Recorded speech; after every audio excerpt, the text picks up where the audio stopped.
दोस्तों, एक बार फिर से स्वागत करता हूं मैं आप सभी लोगों का आपके अपने चैनल पर।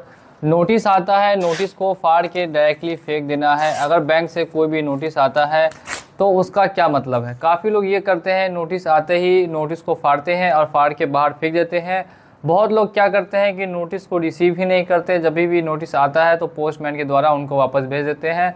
तो किस नोटिस को हम लोग फाड़ के फेंक सकते हैं, किस नोटिस का हमें रिप्लाई करना चाहिए, किस किस तरीके के नोटिस होते हैं, सभी के बारे में बात करेंगे आज के इस वीडियो में। अगर आपका भी बैंक या एनबीएफसी से लोन है तो ये वीडियो आपके लिए बहुत ज़्यादा इंपॉर्टेंट होने वाला है। तो वीडियो को बिना स्किप किए लास्ट तक देखेंगे तो सारी बातें आपको डिटेल में समझ में आ सकेगी। इस वीडियो में मैं आपको एक एक करके नोटिस के नाम बताने वाला हूँ, जिस जिस नाम से आपको नोटिस आ सकते हैं और किन किन नोटिस का आपको रिप्लाई किन किन कंडीशंस में करना है या फिर नहीं करना है। तो वीडियो को करेंगे स्टार्ट। तो वीडियो को स्टार्ट करने से पहले अगर आप लोग हमारे चैनल पे नए हैं और अगर अभी तक चैनल को सब्सक्राइब नहीं किया है तो चैनल को सब्सक्राइब कर दीजिए। सबसे पहले मैं यहाँ पे लिख देता हूँ दोस्तों नोटिस, ठीक है। नोटिस वो भी कब? लोन को डिफ़ॉल्ट होने पे। सबसे जो कॉमन नोटिस है जो हर बैंक या हर एनबीएफसी भेजती है वो कौन सा नोटिस है? देखिए, जो सबसे कॉमन नोटिस होता है जो हर बैंक भेजती है या हर एनबीएफसी भेजती है, इसे हम बोलते हैं दोस्तों डिमांड नोटिस। आपने भी अगर लोन लिया है तो आपको भी कभी ना कभी ये नोटिस ज़रूर आया होगा डिमांड नोटिस के नाम से। हर बैंक हर एनबीएफसी इस नोटिस को एक बार ज़रूर भेजती है, 2 महीने डिफ़ॉल्ट होने के बाद या कभी कभी 3 महीने डिफ़ॉल्ट होने के बाद या कभी 4 महीने डिफ़ॉल्ट होने के बाद ये नोटिस लेकिन आना ज़रूरी है। अब ये डिमांड नोटिस का किन किन कंडीशंस में हमें रिप्लाई करना चाहिए और किन किन कंडीशंस में रिप्लाई नहीं करना। देखिए, डिमांड नोटिस का मेनली मतलब होता है कि जो आपका अमाउंट है वो आपसे मांगते हैं, पूरा आउटस्टैंडिंग अमाउंट बोलते हैं, एक साथ आपको पेमेंट करना है। उसमें कुछ अमाउंट मेंशन किए होता है और टाइम मिलता है आपको 7 दिन का, 7 डेज़ में बोलते हैं कि यहाँ पे आपको पेमेंट को करना होगा, अदरवाइज़ हम लोग आगे कार्रवाई करेंगे। तो देखिए, डिमांड नोटिस अगर आपका कम लोन है, 5,000, 10,000, 15,000, 20,000 का लोन है तो रिप्लाई अगर आप नहीं भी करते हैं तो कोई दिक्कत यहाँ पे आपको देखने के लिए नहीं मिलेगी। लेकिन अगर आपका बड़ा लोन है, 2 लाख, 4 लाख, 10 लाख का लोन है, तो फिर आप चाहें तो इसे रिप्लाई कर सकते हैं एक फॉर्मेट बना के कि आपके पास अभी प्रॉब्लम चल रही है, किन किन कंडीशंस लिख दीजिए कि क्या क्या सिचुएशन अभी आपके साथ है और कितना कितना समय आप एक्सपेक्ट कर रहे हैं कि आपको लग सकता है पेमेंट करने में। और भी कुछ कुछ पॉइंट्स लिख के आप डिमांड नोटिस का यहाँ पर रिप्लाई कर सकते हैं, अदरवाइज़ हमें ऊपर में व्हाट्सएप पे भी नोटिस भेज सकते हैं। ये हमने बात कर ली दोस्तों डिमांड नोटिस की। क्या इसका हम सीरियसली ले सकते हैं? तो देखिए, इसको सीरियसली लेना ज़रूरी नहीं है, मैं ऑलरेडी आपको बता चुका हूँ, ठीक है।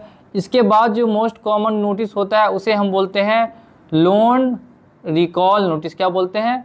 लोन रिकॉल नोटिस, यानी कि LRN, लोन रिकॉल नोटिस। अब ये लोन रिकॉल नोटिस भी आपको डिमांड नोटिस के जस्ट बाद आता है। जैसे ही डिमांड नोटिस जाएगा, एक और नोटिस लोन रिकॉल नोटिस के नाम से भी जाना जाता है। अब इसका भी देखिए यहाँ पे आपको रिकॉल का मतलब ही समझ में आ गया होगा कि रिकॉल का मतलब है कि आपको फिर से याद दिलाया जा रहा है कि आपका लोन अभी जमा नहीं हुआ। यानी ये याद दिलाने के लिए नोटिस भेजा है कि आपका लोन अभी जमा नहीं हुआ, आप जल्द से जल्द अपने लोन की पेमेंट कर दें, नहीं तो हम आपके ऊपर आगे कार्रवाई करेंगे। क्या इसे हम लोग सीरियसली ले सकते हैं? तो देखिए, ये भी कुछ खास सीरियसली नहीं है। अगर आपने छोटे छोटे एनबीएफसी से लोन लिया है 10,000, 20,000, 5,000, 8,000 का, तो इसका रिप्लाई अगर आप नहीं भी करते हैं तो चल जाएगा। लेकिन अगर बहुत बड़ा लोन है 10 लाख, 5 लाख, 2 लाख का, तो आप इसका चाहे तो रिप्लाई कर सकते हैं, वो आपके ऊपर डिपेंड करता है। रिप्लाई कर भी सकते हैं और नहीं भी कर सकते हैं।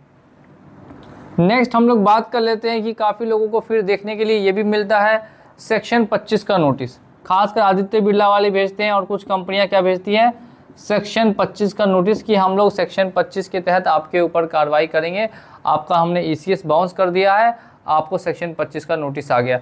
मनी वाले क्या करते हैं? मनी वाले भेजते हैं सेक्शन 138, ठीक है। तो इस तरीके के कुछ नोटिस वगैरह देखने के लिए मिलते हैं। तो ये नोटिस कब आता है? देखिए, जब आपका ECS लगातार बाउंस हो रहा है तो ECS बाउंस होने के बाद कभी कभी बैंक वाले ये नोटिस भेज देते हैं कि आपका हम सेक्शन 25 लगाएंगे कि सेक्शन 138 लगाने वाले हैं और आपके ऊपर कार्रवाई करने वाले हैं। इसमें भी देखिए, जैसे मैंने इन नोटिस में बताया, सेम प्रोसेस इसमें भी रहेगा। छोटा लोन है इग्नोर कर दीजिए, अगर बड़ा लोन है तो एक रिप्लाई उनको भिजवा दीजिए, ठीक है। अब इसके अलावा एक और जो सबसे मेन नोटिस है जिस पे कि मैं पूरी वीडियो लेकर आ चुका हूँ, वो होता है दोस्तों आर्बिट्रेशन का। और उसमें भी अलग अलग तरीके के नोटिस आते हैं। इंटीमेशन का आता है और प्री आर्बिट्रेशन का आता है, फिर आर्बिट्रेशन का आता है, फिर ऑर्डर शीट, फिर अवार्ड शीट। अलग अलग तरीके के नोटिसेस देखने के लिए मिलते हैं आर्बिट्रेशन के नोटिस में। तो आर्बिट्रेशन के नोटिस पे मैं ऑलरेडी वीडियो बना चुका हूँ। अगर इसकी बात करें तो अगर आपका लोन अमाउंट कितना भी हो, लोन अमाउंट कितना भी हो, आपको इसको रिप्लाई करना पड़ेगा, ठीक है। इसको रिप्लाई आप कर दीजिए, लोन अमाउंट कितना भी है एक बार रिप्लाई करके उनको जवाब दे दीजिए।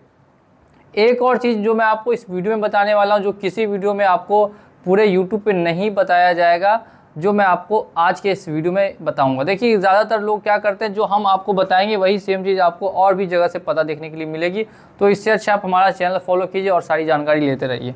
देखिए दो तरीके के यहाँ पे आपने आर्बिट्रेशन भी सुना होगा और एक आपको सुनता है के लिए मिलता है कॉन्सिलेशन, ठीक है। आर्बिट्रेशन भी और एक देखने के लिए मिलता है कॉन्सिलेशन का नोटिस भी।